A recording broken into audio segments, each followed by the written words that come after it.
नमस्कार दोस्तों, स्वागत है आप सभी के एक बार फिर से। दोस्तों, नागालैंड विधानसभा चुनाव का एग्जिट पोल आज आ गया है। इस एग्जिट पोल में आपको बताएंगे कि किस पार्टी की सरकार नागालैंड में बन रही है। अगर दोस्तों बात करें तो मौजूदा समय में नागालैंड में बीजेपी और एक अन्य पार्टी की गठबंधन की सरकार है। अगर हम बात करें दोस्तों तो बीजेपी गठबंधन की नागालैंड में सरकार है, लेकिन इस बार का जो एग्जिट पोल आया है उसने पूरी भाजपा को हिलाकर रख दिया है और वो एग्जिट पोल भाजपा के खिलाफ है। अगर दोस्तों हम बात करें नागालैंड की, तो नागालैंड में एक्सिस माई इंडिया का एग्जिट पोल आया है। इस एग्जिट पोल में एनडीपीपी को 28 से 34 सीटें मिल रही हैं। बीजेपी को यहां पर 102 सीटें मिल सकती हैं। अगर कांग्रेस पार्टी की बात करें तो कांग्रेस पार्टी को 10 से 14 सीटें यहां पर मिलती हुई दिखाई दे रही हैं। भाई दोस्तों, अगली पार्टी की बात करें एनपीएफ, इसको यहाँ पर 3 से 8 सीटें मिलती हुई दिखाई दे रही हैं। अदर्स को यहाँ पर 5 से 15 सीटें मिल सकती हैं। दूसरा जो एग्जिट पोल है जिसका नाम है मेटराइज कंपनी ने जो एग्जिट पोल जारी किया है, इस एग्जिट पोल में बीजेपी की सरकार बनती हुई नागालैंड में दिखाई गई है। एनडीपीपी को यहाँ पर इस एग्जिट पोल के अनुसार 0 से 1 सीट मिलती हुई दिखाई दे रही है। वहीं भाजपा को 35 से 43 सीटें मिलती हुई दिखाई दे रही हैं। अगर कांग्रेस पार्टी की बात करें तो कांग्रेस पार्टी को यहाँ पर 0 सीट मिलती हुई दिखाई दे रही हैं। वहीं एनपीएफ जो पार्टी है उसको 2 से 5 सीटें मिलती हुई यहाँ पर दिखाई दे रही हैं। अदर्स की बात करें तो यहाँ पर 6 से 11 सीटें अदर्स को मिल सकती हैं।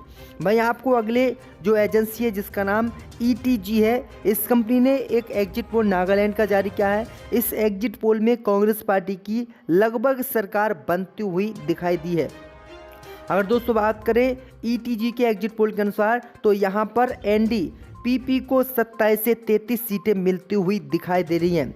कांग्रेस पार्टी को यहाँ 12 से 14 सीटें मिलती हुई दिखाई दे रही हैं। वहीं बीजेपी को यहाँ 0 से 2 सीटें मिल सकती हैं।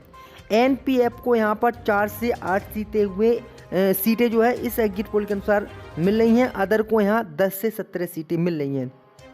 भाई अगले एग्जिट पोल की बात करें जिस कंपनी का नाम है जन की बात, तो जन की बात जो कंपनी है उसने जो एग्जिट पोल जारी किया है उसने भी यहाँ पर बीजेपी की सरकार पूर्ण बहुमत की अपने एग्जिट पोल में दिखाई है। उसने बताया है कि एनडीपीपी को 0 सीट मिलेंगी। वहीं बीजेपी को यहाँ पर 35 से 45 सीटें जन की बात एग्जिट पोल ने दिखाई हैं और कांग्रेस पार्टी को यहाँ 0 सीटें मिलती हुई इस एग्जिट पोल ने दिखाई हैं। एनपीएफ को यहाँ 6 से 10 सीटें मिलती हुई दिखाई दे रही हैं। अदर को यहाँ पर 9 से 15 सीटें मिलती हुई दिखाई दे रही है। अगर चारों एग्जिट पोल की बात करें दोस्तों तो 3 एग्जिट पोल में कांग्रेस पार्टी की हालत ठीक है, जबकि एक एग्जिट पोल में पूर्ण बहुमत की बीजेपी की सरकार बनती हुई दिखाई दे रही है। अगर हम दोस्तों इन सभी एग्जिट पोलों को मिलाकर इसका सारांश निकालें तो एनडीपीपी और कांग्रेस पार्टी के गठबंधन की पूर्ण बहुमत की सरकार यहाँ बन सकती है। ये एग्जिट पोल यही दर्शाता है। तो ये एग्जिट पोल कुछ खास है, इसीलिए ये जारी किया गया है। अगर दोस्तों हम बात करें हम न्यूज़ 18 ने जो नागालैंड का सर्वे जारी किया है उसमें आपको बता दें, न्यूज़ 18 के मुताबिक बीजेपी को 34 से 43 सीटें मिल रही हैं, यानी बीजेपी इस राज्य में अपनी सरकार बना रही है। कांग्रेस पार्टी को न्यूज़ 18 के सर्वे के मुताबिक 1 से 3 सीटें मिलती हुई दिखाई दे रही हैं। एनपीएफ को 2 से 5 और अन्य को 0 से 1 सीट मिलती हुई दिखाई दे रही है। अगर दोस्तों हम बात करें तो नागालैंड में 60 विधानसभा सीटें हैं और 60 विधानसभा सीटों पर जिसकी भी 31 सीटें आती हैं वही सरकार बनाती है। लेकिन बीजेपी को कुछ एग्जिट पोलों ने 30 से ज़्यादा सीटें दी हैं, यानी अगर इन एग्जिट पोलों के अनुसार अगर हम चलें तो यहाँ बीजेपी की सरकार बनती हुई दिखाई दे रही है। लेकिन 5 में से 2 एग्जिट पोलों में यहाँ पर बीजेपी की सरकार बनती हुई दिखाई गई, जबकि एनडीपीपी और कांग्रेस पार्टी का 5 में से 3 एग्जिट पोल में काफ़ी पकड़ अच्छी रही है, काफ़ी अच्छी सीटें भी उनको मिल रही हैं। तो आप एक प्रकार से ये सोचिएगा कि यहाँ पर एनडीपीपी और कांग्रेस पार्टी के गठबंधन की सरकार बन सकती है। एनडीपीपी जो है पूर्ण बहुमत की सरकार नहीं बना पा रही है, ये भी गठबंधन के साथ ही सरकार बनेगी। अगर बीजेपी दोस्तों इन एग्जिट पोल के अनुसार अगर बीजेपी को इतनी सीटें वास्तव में मिलती है तो बीजेपी को किसी भी पार्टी के सहयोग लेने की ज़रूरत नहीं है। लेकिन एनडीपीपी या कांग्रेस पार्टी यहाँ पर सरकार बनाएगी या कोई अन्य पार्टी भी सरकार बनाएगी तो वो बिना गठबंधन के सरकार नागालैंड में नहीं बना पाएगी। तो इन एग्जिट पोलों में यही सारांश है। दरअसल आपको बता दें कि भारत जोड़ो यात्रा राहुल गांधी ने निकाली थी, उसके बाद कांग्रेस की स्थिति थोड़ी मजबूत हुई है क्योंकि राहुल गांधी ने लोगों के पास जाकर उनकी समस्याओं को सुना तो लोग काफ़ी प्रभावित हुए।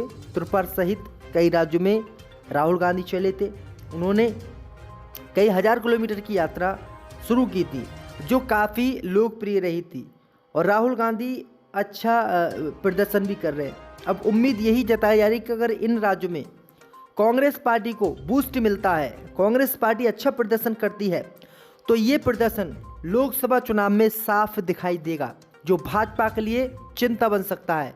अगर ये 3 राज्य के विधानसभा चुनाव के 2 तारीख के लिए नतीजे आ रहे हैं यानी सुबह नतीजे आ जाएंगे, अगर ये नतीजे कांग्रेस पार्टी के पक्ष में रहते हैं तो ये बहुत ही बड़ा उलटफेर 2024 के लोकसभा चुनाव को लेकर हो सकता है क्योंकि 2024 का जो लोकसभा चुनाव है वो आम हो सकता है क्योंकि राहुल गांधी लोकसभा चुनाव और प्रधानमंत्री बनने के लिए लगातार जमीनी स्तर पर काम कर रहे हैं और कांग्रेस पार्टी भी लगातार जमीनी स्तर पर काम कर रही है। क्योंकि आपको बता दें कि जिस भी राज्य में विधानसभा के चुनाव होते हैं उन राज्य में जहां तक है कांग्रेस की स्थिति ठीक नहीं है क्योंकि कांग्रेस पार्टी एआईएमएम और जो क्षेत्रीय दल हैं वो कांग्रेस पार्टी का जो गणित है उसको बिगाड़ देते हैं। आपने देखा होगा कि गुजरात और हिमाचल प्रदेश में भी विधानसभा के चुनावों के रिजल्ट आए थे तो हिमाचल प्रदेश में कांग्रेस पार्टी की सरकार बन गई थी जबकि गुजरात में काफ़ी अच्छा प्रदर्शन पिछली बार कांग्रेस पार्टी ने किया था लेकिन इस बार बहुत ही बुरा प्रदर्शन कांग्रेस पार्टी का रहा। इसकी जिम्मेदारी सिर्फ यही थी क्योंकि आम आदमी पार्टी ने कांग्रेस पार्टी के वोट काटे। एमआईएम पार्टी भी पहुंची, एमआईएम पार्टी ने भी काफ़ी अच्छा प्रदर्शन किया, काफ़ी वोट उनको मिले थे तो वो वोट भी कांग्रेस पार्टी के ही कम हुए थे क्योंकि बीजेपी के वोट तो कटते ही नहीं हैं इन लोगों से, तो कांग्रेस पार्टी का ही वोट कटता है। अगर 2024 के लोकसभा चुनाव में आम आदमी पार्टी या टीएमसी मैदान में नहीं उतरती है तो इन विधानसभा चुनावों से सीधा फायदा कांग्रेस को होगा। लेकिन उम्मीद यही जताई जा रही कि ममता बनर्जी भी लोकसभा का चुनाव लड़ सकती हैं। टीएमसी लगातार पूरे देश में इसी का प्रचार कर रही है।